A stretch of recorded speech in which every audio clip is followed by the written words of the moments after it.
Bismillahirrahmanirrahim. Terjemahan buku Ihya Ulumuddin karya Imam Al-Ghazali, cetakan 1992, buku jilid kedua, mulai halaman 260. Kitab Susunan Wirid dan Uraian Menghidupkan Malam. Lanjutan dari sebelumnya. Cara yang pertama dan yang ketiga tidak apa-apa, dapat dikerjakan. Adapun membatalkan witir itu telah sah dilarang, maka tiada siogialah dibatalkan. Dan diriwayatkan secara mutlak bahwa Nabi SAW bersabda, tak ada dua witir pada suatu malam, baik oleh sebagian ulama, yaitu ia mengerjakan sholat 2 rakaat sesudah witir dengan duduk pada tikarnya ketika tidur. Adalah Rasulullah SAW berpindah kepada tikarnya dan mengerjakan sholat 2 rakaat dan membaca pada kedua rakaat itu Idza zulzilat dan Alhaakumut Takatsur, karena pada surat ini mengandung peringatan dan janji balasan atas perbuatan yang berdosa. Dan pada suatu riwayat Nabi SAW membaca Qul ya ayyuhal kafirun, karena pada surat ini mengandung maksud melepaskan diri dari orang-orang kafir dan menunggalkan ibadah semata-mata kepada Allah Ta'ala. Maka dikatakan, kalau ia terbangun, maka yang 2 rakaat tadi berkedudukan pada kedudukan serakaat, dan ia dapat berwitir dengan serakaat lagi pada akhir salat malam. Dan seakan-akan salat yang lalu telah menjadi genap dengan 2 rakaat itu. Lalu baguslah mengulangi kembali salat witir. Cara ini dipandang baik oleh Abu Thalib Al-Makki, dan ia mengatakan, pada cara ini terdapat 3 amalan: pendek angan-angan, berhasil witir, dan witir itu pada akhir malam. Dan itu adalah seperti yang telah disebutkan. Tetapi kadang-kadang tergores di hati bahwa kalaulah kedua rakaat itu menggenapkan apa yang telah lalu, niscaya adalah seperti yang demikian. Dan kalau ia tidak terbangun dan telah dibatalkannya witirnya yang pertama, maka keadaannya adalah menggenapkan kalau ia terbangun dan tiada mengenapkan kalau ia tertidur. Maka dalam hal ini ada pandangan, kecuali bahwa sah dari Rasulullah SAW pengwitirannya sebelum 2 rakaat itu dan pengulangannya akan witir. Maka dipahamkan daripadanya bahwa 2 rakaat itu genap menurut bentuknya dan ganjil menurut artinya atau maksudnya. Maka disunatkan ganjil rakaatnya atau witir jika ia tidak terbangun, dan genap jika ia terbangun. Kemudian disunatkan sesudah memberi salam dari witir membaca Subhanal Malikil Quddus Rabbil Malaikati Warruh Jalatas Samawati wal Ardo Bil Adomati wal Jabaruti wa ta'azzat ta bil qudrati wa qaharta ibada bil mauti. Maha suci Raja di Raja yang Maha Kudus, Tuhan malaikat dan roh. Engkau besarkan bumi dan langit dengan keagungan dan keperkasaan. Engkau yang Maha Mulia dengan kudrah, dan engkau paksakan segala hamba dengan kematian. Diriwayatkan bahwa Nabi SAW sewaktu akan wafat adalah kebanyakan salatnya duduk selain dari salat fardu. Diriwayatkan Al-Bukhari dan Muslim dari Aisyah radhiyallahu anha. Dan Nabi SAW bersabda, bagi orang yang salat duduk, separuh pahala salat orang yang berdiri. Dan bagi orang yang salat berbaring, separuh pahala sholat orang yang duduk. Dirawikan Al-Bukhari dari Imran bin Husain. Dan itu menunjukkan atas sahnya sholat sunat dengan berbaring. Wirid ketiga, tidur. Dan tiada mengapa dihitung tidak jaga segala adabnya, niscaya terhitung ia sebagai ibadah. Ada yang mengatakan bahwa hamba apabila tidur dengan suci atau berwudu dan mengingati atau berzikir akan Allah Ta'ala, ia dituliskan sebagai orang yang bersalat sampai ia bangun, dan masuklah malaikat ke dalam baju panasnya. Kalau ia bergerak dalam tidurnya, lalu berzikir kepada Allah Ta'ala, niscaya malaikat berdoa baginya dan meminta ampun kepada Allah dosanya. Dirawikan Ibnu Hibban dari Ibnu Umar. Dan pada suatu hadis tersebut, apabila tidur seorang dengan bersuci atau berwudu, niscaya diangkatkan ruhnya ke ars.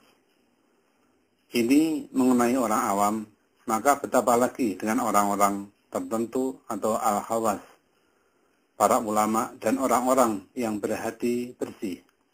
Maka mereka itu diberi kasyaf, terbuka segala sir atau rahasia dalam tidurnya. Karena itulah bersabda Rasulullah SAW, Naumul alimi ibadatung wa nafasuhu tasbih. Tidur orang yang berilmu atau alim itu ibadah, dan nafasnya itu tasbih. Diriwayatkan Abu Naim dari Abu Mas'ud. Menjawab Abi Musa, aku bangun malam seluruhnya, tiada aku tidur sedikit pun pada malam. Aku junjung Al-Quran pada malam dengan sebenar-benarnya. Berkata Mu'az, tetapi aku tidur, kemudian aku bangun dan aku menghitung amalanku dalam tidur, sebagaimana aku menghitung amalanku dalam bangun. Hal ini diceritakan oleh kedua Mu'az dan Abi Musa kepada Rasulullah SAW. Maka Nabi SAW menjawab, Mu'az lebih berpaham daripadamu. Adab tidur itu 10. Pertama, bersuci dan bersugi. Bersabda Nabi SAW, apabila hamba itu tidur dengan bersuci, niscaya dinaikkan rohnya ke ars, maka adalah mimpinya itu benar. Dan kalau ia tidak tidur dengan bersuci, niscaya pendeklah rohnya daripada sampai. Maka segala mimpinya adalah mimpi-mimpi yang bercampur baur, yang tidak benar. Dirawikan At-Tabarani dari Ali. Dan yang dimaksudkan dengan suci itu ialah suci zahir dan batin, kesemuanya. Dan suci batin itu membekas dalam mengkhasyafkan segala hijab yang gaib.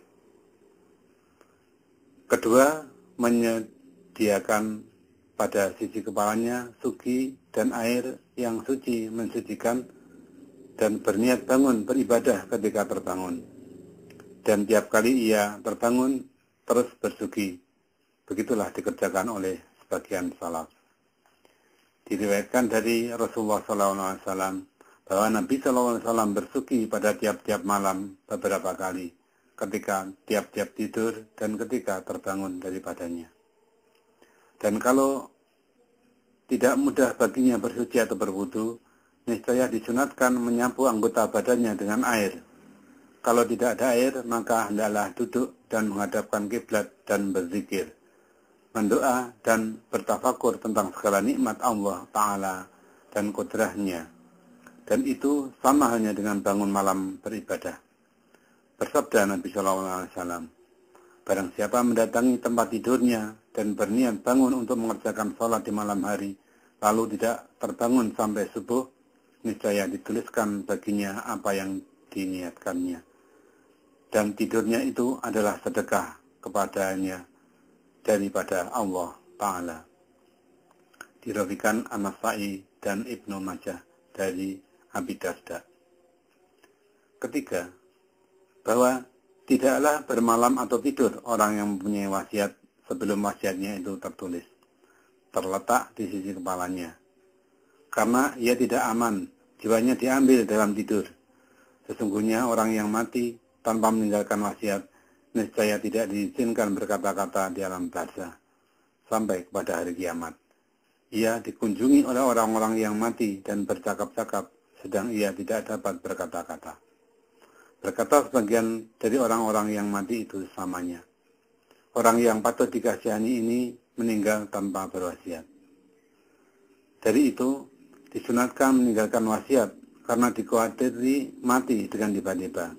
Dan mati dengan tiba-tiba itu adalah meringankan, kecuali bagi orang yang tidak mempunyai persediaan untuk mati dengan berat punggungnya memikul perbuatan-perbuatan zalim. Keempat, bahwa tidur itu dengan bertobat dari segala dosa, baik hati untuk sekalian orang muslimin. Tidak membawa dirinya menganiaya seseorang dan tidak berazam kepada perbuatan maksiat bila ia telah bangun nanti. Bersabda Nabi SAW, barang siapa kembali kepada tikahnya tanpa berniat menganiaya dan berdengki hati kepada seseorang, niscaya ia diampunkan dari apa yang telah dikerjakannya. Dirawikan Ibnu Abid Dunya dari Anas. Kelima, bahwa tidak bermewah-mewahan dengan persediaan tikar yang empuk, tetapi ditinggalkan yang demikian atau disederhanakan saja. Adalah sebagian salaf memandang makruh mengadakan persediaan untuk tidur dan memandang yang demikian itu memberatkan diri sendiri atau takalluf. Golongan tasawuf atau kaum sufi tidak mengadakan batas antara mereka dan tanah. Mereka mengatakan, dari tanah kita dijadikan dan kepada tanah kita dikembalikan. Mereka memandang yang demikian menghaluskan jiwa dan lebih layak untuk merendahkan diri. Orang yang tidak membolehkan dirinya dengan yang demikian, maka hendaklah menyederhanakan saja. Keenam, tidak tidur sebelum tidur itu meminta benar, dan tidak memberatkan dirinya oleh tarikan tidur, kecuali